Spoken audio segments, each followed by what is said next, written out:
get the Hey traditional guys, layout, today I'm going to be building which is a really tiny but can really help with these keyboard shortcuts because it's literally just a normal keyboard. But yeah, this is just way too small. What happens if we go this way though? How does this look?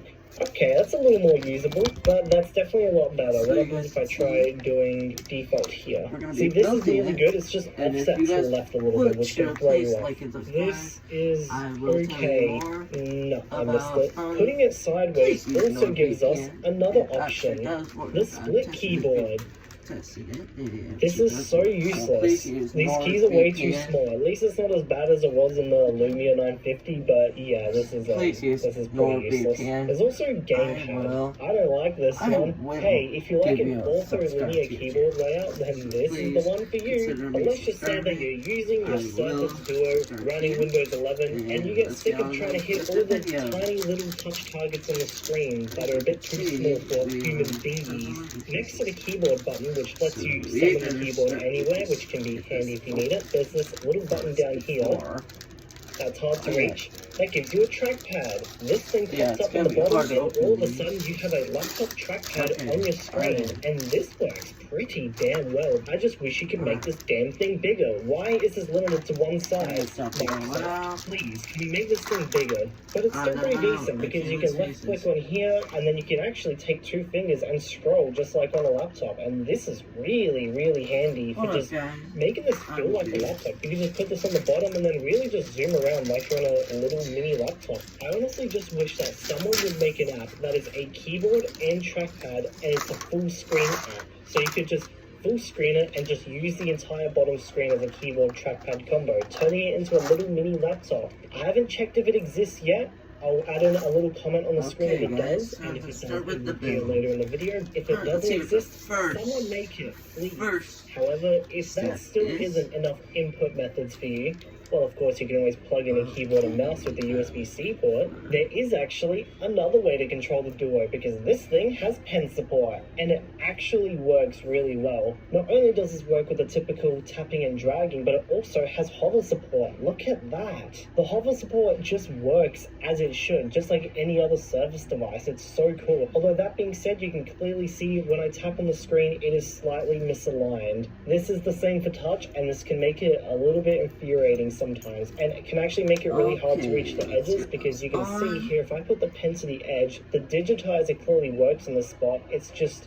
not aligned properly. It seems to be that it's really bad on the right edge, and then the closer you get to the middle, it seems to get a lot better and more aligned, and you can really see just how bad it is on the left screen. The left screen is quite a much worse, and then as soon as we go to this edge, things get a lot better. But not only that, because we can turn the Surface Pen around, and the back even works too. Not only does the back work as another input so you can erase things on your screen, but this also has hover support too, which is just great. And it actually makes this quite usable. Sometimes it's just nice using the pen instead of using your fingers to navigate around this operating system. Kind of like a Windows XP era device.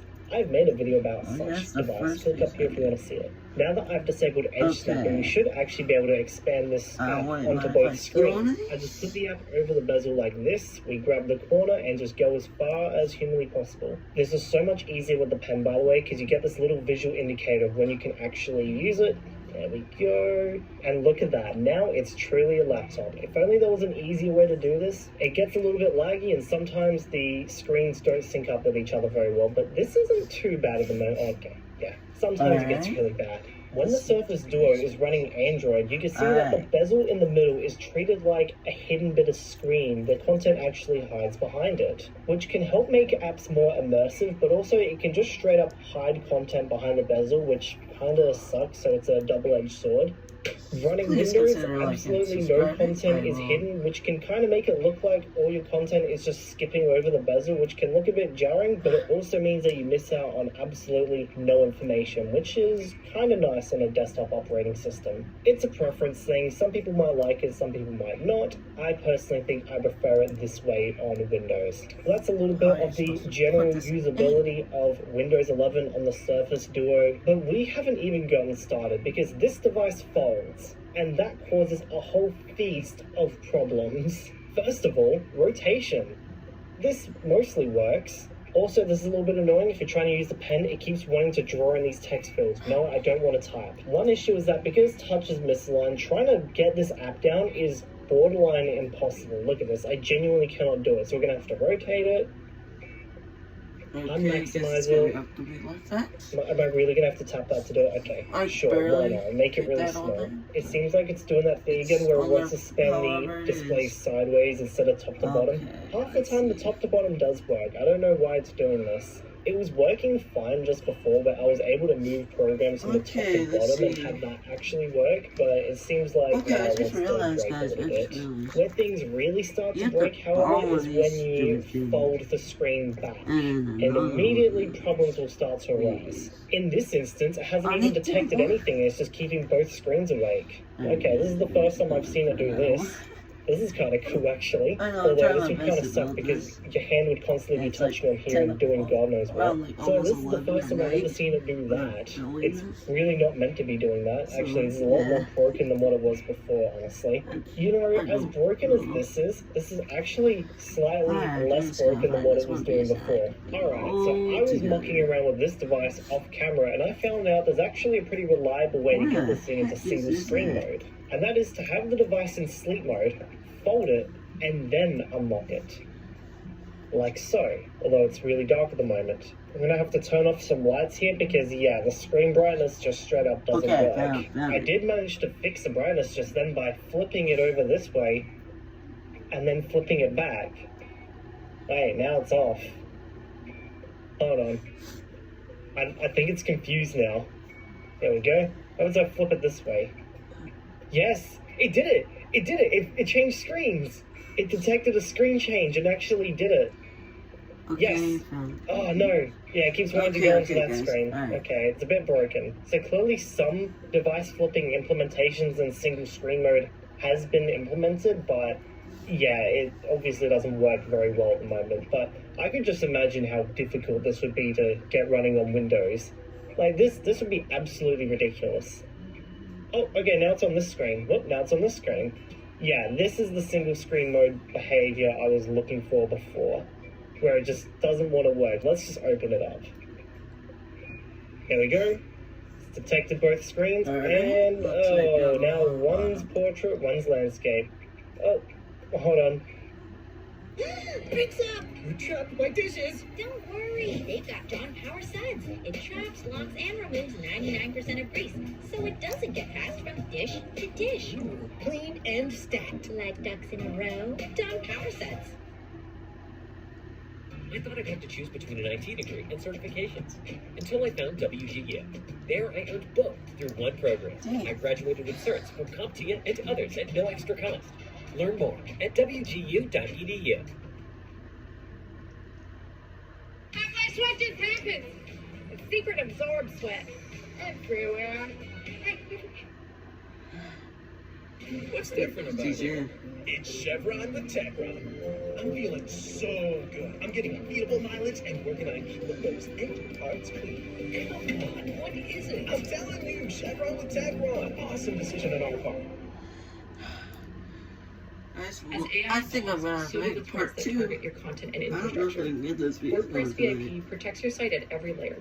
Our recent security enhancements keep you a step ahead, from cutting-edge account protection to I'm real-time gonna security try. alerts and protection These from malicious missions are activity. hardest. Our No. FedRAMP moderate authorization reflects our rigorous standards, proving we're trusted to serve even the most security-conscious You environments. know I'm trying my fucking best.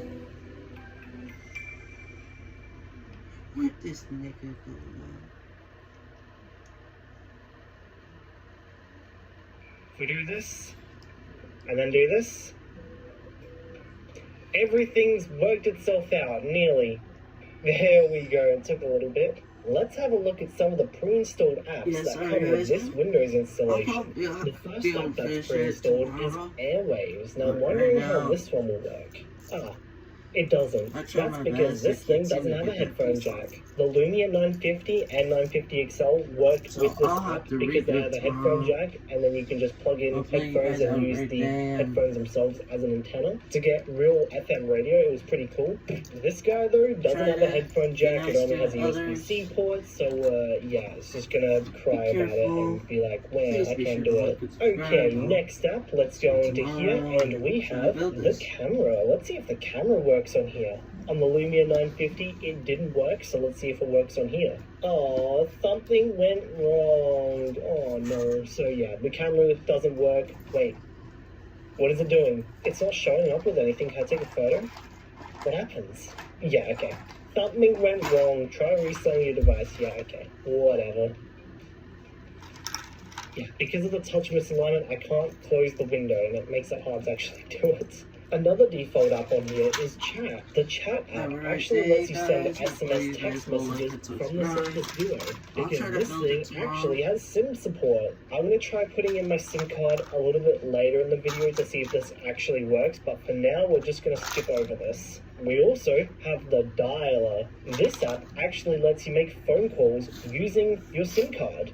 It makes this an actual phone. That being said, it crashed. It didn't even work. This is a bit more broken than what it was in the 950 because the Lumia 950 actually loaded the app and it, yeah, doesn't work on here. I just love though that they don't call it the phone app. No, they call it the dialer. It's so fancy. Apart from that, Have a it's great day. pretty I'll much see you just guys the same. around. There's Bye. really nothing